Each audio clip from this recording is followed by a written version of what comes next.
In California, there are 95,000 brokers and over 200,000 real estate agents. Do you believe you have what it takes to stand out from the crowd? I'm privileged to work with one of the busiest commercial real estate teams in the nation, and I'm going to talk to you guys about the 3 rules to success in commercial real estate. So, having worked on a team like this for just over 2 years, I've encountered professionals who approach their work in various ways but who all have qualities that make them exceptional. The 3 guidelines I'll be talking about are the ones I adhere to, and it helped me quickly advance in my career as a broker in a field where the majority of people quit without spending any time after their first year. Being honest is the most important quality in a broker, because so many excellent brokers work hard to fulfill client expectations and expand their clientele. Some people will say or do anything to close a transaction. The greatest brokers are always truthful while discussing the market.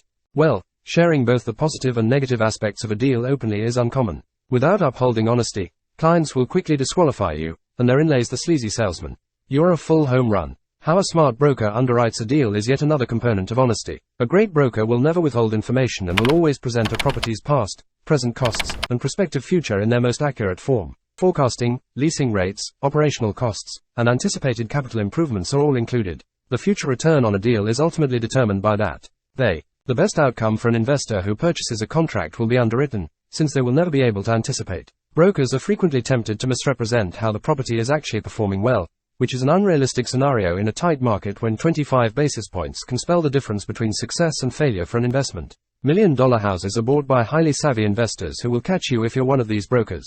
The following essentials are the organization, time management, and maintaining organization. Is essential to getting deals done, attracting new business, and making sure that no detail of the transaction is missed. Whether you're working on one contract at a time or 50, remaining organized is essential to being a successful broker. Every Monday, our team holds bi-weekly pipeline meetings, which is one of the best ways we can keep everyone organized. Every week, our team meets to discuss the crucial responsibilities that each of us needs to complete. We also talk about how to advertise our team, how we're bringing in new clients, and how to evaluate our goals for future. Where a meeting has been held with the entire team, we make sure that the week starts off right and that we allocate the same amount of time to each of our duties. Goal setting and putting down your goals is another component of organization. Weekly planning is a fantastic approach to prioritize your work and make sure you're progressing. To avoid wasting time on tasks that won't contribute to the team's overall success or that are outdated, I personally jot my goals down every day as soon as I arrive at the workplace.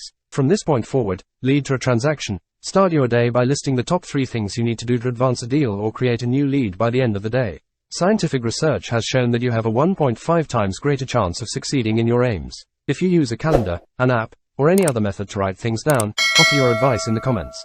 I'll see you in the following video.